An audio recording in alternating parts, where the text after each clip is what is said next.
When you see all of the beautiful pattern papers in the new Falling For You Stamp TV kit, you'll definitely want to do a little paper piecing. And the Trio of Trees stamp in the kit is the perfect image for this technique. Let me show you the tools and products you're going to need to do this technique.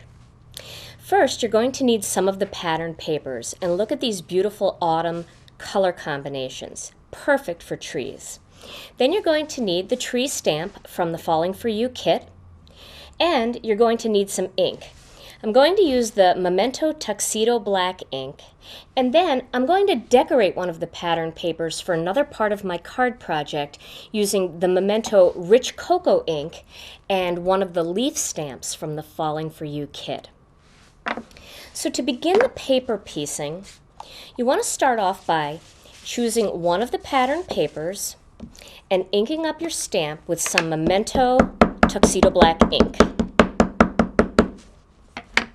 Now I recommend you don't have to stamp the whole thing on the piece of pattern paper, just the part that you're going to cut out, which is from where the leaf area of the tree would start on up. And that'll save your pattern paper so you can make lots of these cards using just one sheet. So I'm going to start that here. And even though for my project I'm only going to cut out one of each, you should cut all three out of each of the three different patterns, and then you can make 3 cards all at once. Now I'm going to do that same thing again here on this beautiful mustard colored pattern paper. And again, just in that little corner, like that. And one more. Oh, isn't this one pretty? Whew. I love this one.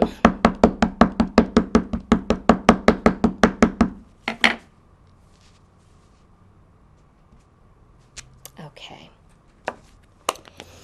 Now, I want to show you a piece of the mustard colored pattern paper I've cut here because I'm going to make a strip that goes across the center of my card. Grabbing a little bit of the Rich Cocoa Memento ink and one of the stamps, I've got this maple leaf stamp here. I want to decorate this piece of pattern paper because it's a little bit plain for my project. So I want to add a little bit to it. And you're going to see how beautiful this looks when you just stamp lightly this leaf all over it. And remember, when you're creating a pattern like this, make sure you turn the stamp with each impression so that it doesn't look too perfect, but it looks a little bit more random.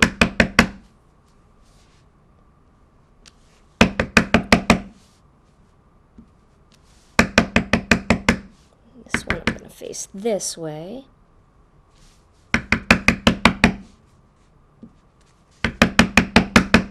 Turn it.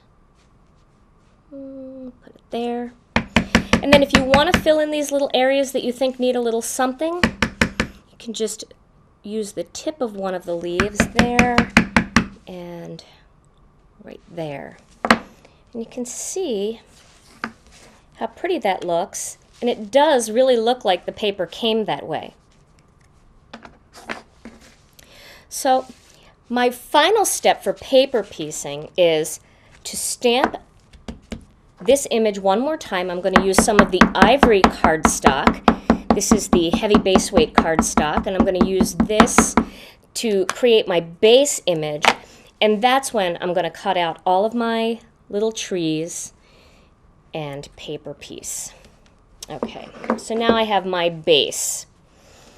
Now, cutting each of these leaves out, for the first one I'm going to use this end one.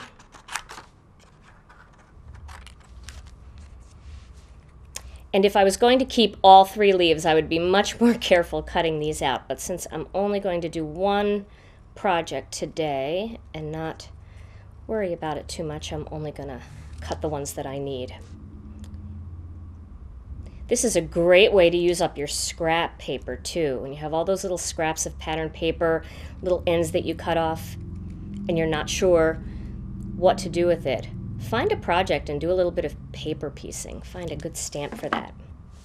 And then that would be taped down. You can either use a glue pen, or since it's a big piece, I'm going to use a little bit of the mono dot adhesive and just pop that into place like that.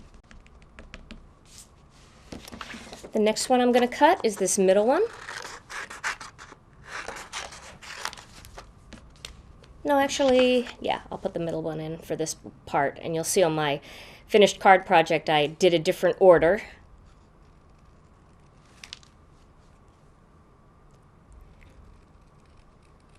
And this is such an easy design to cut out. There's no intricate cuts at all. It's basically just kind of a big jumbo oval.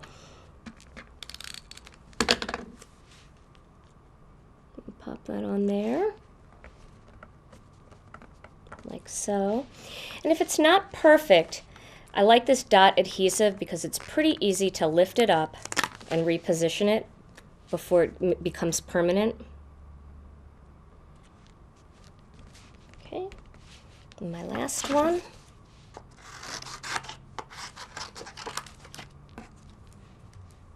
Cut this off the side. And again, another very easy cut.